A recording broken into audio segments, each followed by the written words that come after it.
मेरी सास और मेरी नंदों ने तेज़ाब डालकर मेरा सारा सामान जला दिया। हम 6 बहनें थी और मेरी अम्मी का इंतकाल हम जब मैं बहुत छोटी थी तभी हो चुका था। मेरी शादी जहाँ पे हुई वो लोग 5 बहन भाई थे और मेरा शौहर एक इकलौता बेटा था। मेरी 3 नंदें शादीशुदा थी और 1 नंद कुँवारी थी। मेरा शौहर एक इंतहाई फर्माबरदार और एक बहुत ही अच्छा और मुखलिस इंसान था। मेरी जो छोटी नंद थी, जो कुँवारी नंद थी, वो एक बैंक में जॉब करती थी और काफ़ी अच्छी कमाई जो है वो करती थी। शुरू-शुरू में जैसे बाकी शादियाँ होती हैं, मेरी शादी भी बहुत ही अच्छी गुज़री और मैं कुछ अर्सा के लिए अपने सास-ससुर के साथ रही और फिर हम लोग मेरे शौहर मुझे भी अपने साथ तुर्की ले गए क्योंकि वो उनकी वहाँ पे ही जॉब थी। तो हम लोग वहाँ पे ही मैं अपने शौहर के साथ वहाँ पे ही रही तकरीबन 2 से 3 साल। इस दौरान अल्लाह ताला ने मुझे एक प्यारी-सी बेटी दी और लेकिन कुछ ये 2-3 साल के अरसे के बाद मेरे शौहर की जो जॉब थी वो एक टेम्परेरी जॉब थी, तो उनकी वो जॉब छूट गई और हम लोग पाकिस्तान आ गए। और हम लोग मैं अपनी सास-ससुर के घर में कुछ दिन के लिए रही क्योंकि ज़ाहिर है हम लोग वहाँ से वापस आए तो हमें उस घर में ही जाना था। लेकिन मेरी जो छोटी नंद थी उसको हम लोग बर्दाश्त ना हुए और उसने छोटी-छोटी बात पे इश्यूज़ बनाना शुरू कर दिए। जैसे कि हाथ से आटा छीन लेना, कि अभी रोटी नहीं बना सकती हो, या फिर गैस ना यूज़ करने देना कि आप जाके मिट्टी के चूल्हे पे खाना बनाओ, सब लोग वहीं पे बनाते हैं, ये वो। तो क्योंकि ज़ाहिर है पहले हम लोग आते-जाते थे तो उनको लगता था कि ये तो मेहमानों की तरह आते हैं, और लेकिन अब हम लोग परमानेंटली आ चुके थे तो उनके लिए ये बर्दाश्त करना मुश्किल था। मेरी सास और ससुर भी जो थे वो भी अपनी बेटी के ही हर चीज़ मानते थे क्योंकि मेरा शौहर बहुत ज़्यादा फर्माबरदार था। वो अपने माँ-बाप के साथ ज़्यादा बहस नहीं था करता, किसी किस्म के भी, अपने हक के लिए भी नहीं था आवाज़ उठाता। तो इस वजह से, और मेरी नंद जो थी वो काफ़ी लंबी ज़ुबान की थी। उसने अपने माँ-बाप को बड़े अच्छे तरीके से अपने काबू में किया हुआ था। ख़ैर इसी तरह हम लोग वहाँ पे फिर भी लेकिन वक़्त गुज़ार रहे थे। तो हम, क्योंकि मेरा शौहर नहीं चाहता था, वो कहता था कि मैं इकलौता बेटा हूँ और मैं अपने माँ-बाप का दिल दुखा के यहाँ से नहीं निकलना चाहता। एक दिन हमें याद है कि हम लोग मुझे आज भी याद है कि हम लोग मेरी अम्मी की तरफ गए 1-2 दिन के लिए अपनी बेटी को लेके।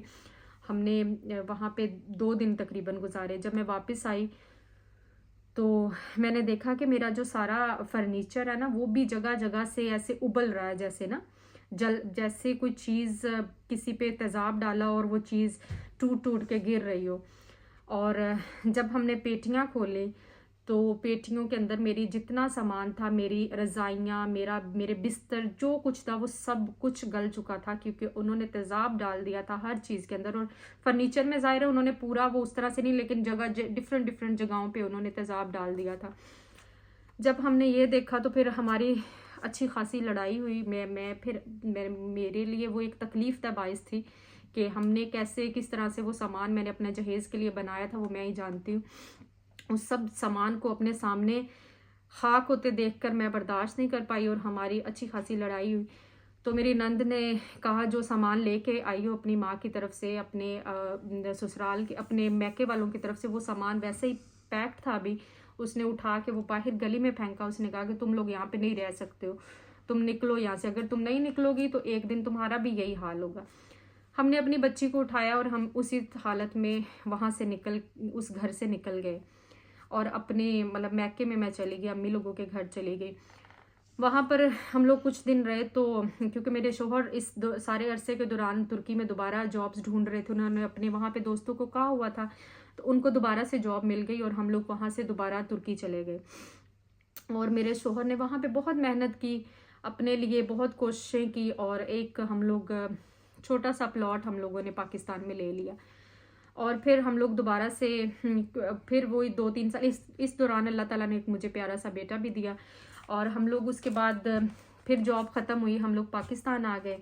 और अभी पाकिस्तान आए हुए हमें कुछ ही अरसा हुआ था तो मेरे शौहर को कैंसर हो गया। हमें पता चला कि मेरे शौहर को कैंसर हो गया और वो कैंसर भी 4th स्टेज कैंसर था। और इस दौरान उनके माँ-बाप के साथ उनकी बिल्कुल भी सुलह नहीं थी। मेरी जो नंद थी, छोटी कुँवारी नंद थी, उसकी शादी हो चुकी थी और वो जहाँ पे उसकी शादी हुई थी वहाँ पे वो 1-2 महीने के लिए रुकी थी और उसके बाद वो अपने शौहर को लेके मेरे ससुराल वाले घर में आके रह रही थी जब हम पाकिस्तान आए। ख़ैर मेरे शौहर को जब कैंसर हुआ तो उनका इलाज चल रहा था और डॉक्टर ने बताया था कि 4th स्टेज है। तो मुझे लगा कि मुझे इनकी माँ के साथ कांटेक्ट करना चाहिए और उनको बताना चाहिए कि आपके बेटे के साथ ये बीत रही है। तो फिर मैंने उनकी वालिदा को कांटेक्ट किया और बताया कि हम लोग इस तरह से शौकत खानम हॉस्पिटल में है, वहाँ पे आपके बेटे का इलाज चल रहा है। तो वो वहाँ पे आई, लेकिन जाहिर है चीज़ों में अब बहुत ज़्यादा देर हो चुकी थी और वो कुछ अर्से के लिए अपने बेटे के साथ, तकरीबन इस सारे ड्यूरेशन में 1 महीना तक चला मेरा शोहर का इलाज चलता रहा। लेकिन वो लास्ट स्टेज पे थे, तो वो बचने की उसमें नहीं थे, उम्मीद नहीं थी उनकी। तो मेरे शोहर ने कोई किसी किस्म का गिला नहीं किया जाते वक्त। ज़ाहिर है वो अपनी एक तकलीफ़ में थे, उन्होंने गिले क्या करने थे उस वक़्त। उसके बाद मेरे शोहर की डेथ हो गई। जब मेरे शोहर की डेथ हुई तो मेरी सास ने मुझे कहा कि हम लोग जो ये इनका जनाजा है वो अपने घर लेके जाना चाहते हैं, क्योंकि ज़ाहिर है हमारा भी बरादरी है, हम लोग इस तरह से नहीं जाना चाहते। तो मैं नहीं चाहती थी कि मेरे शोहर की जनाजे पे मैं कोई किसी किस्म का वावेला मचाऊं या कोई तमाशा करूं। मैं चुप कर गई। मैंने कहा जो आप कहते हैं ठीक है। हम लोग उनका जनाजा मेरे ससुराल वाले घर में लेके गए और वहाँ पे उनका जनाजा पढ़ाया गया। मैं 2 दिन के लिए सिर्फ उस घर में रही। जैसे ही 2 दिन ख़त्म हुए, मैंने अपने दोनों बच्चों को उठाया और मैं वहाँ से दूसरे जहाँ पे हम लोग जिस किराए के घर में रह रहे थे, जिसमें मेरा शोहर मुझे छोड़ के गया था, मैं उधर ही चली गई वापस। अब ये हाल है कि मैंने जैसे बताया कि मेरी जो नंद है वो उस घर में रह रही है। तो मुझे पता चला है कि वो जो घर है वो मेरे ससुर से मेरी नंद ने अपने नाम करवा लिया था और वो अपने बाल बच्चों के साथ उस घर में रह रही है और मैं किराए के घर में अपने बच्चों के साथ रह रही हूँ। तो आखिर में यही है कि नंदों को भी चाहिए कि वो अपना थोड़ा सा भाइयों के लिए एक जगह छोड़ें कि वो भी अपनी जगह बना सकें और अपनी ज़िंदगी जी सकें।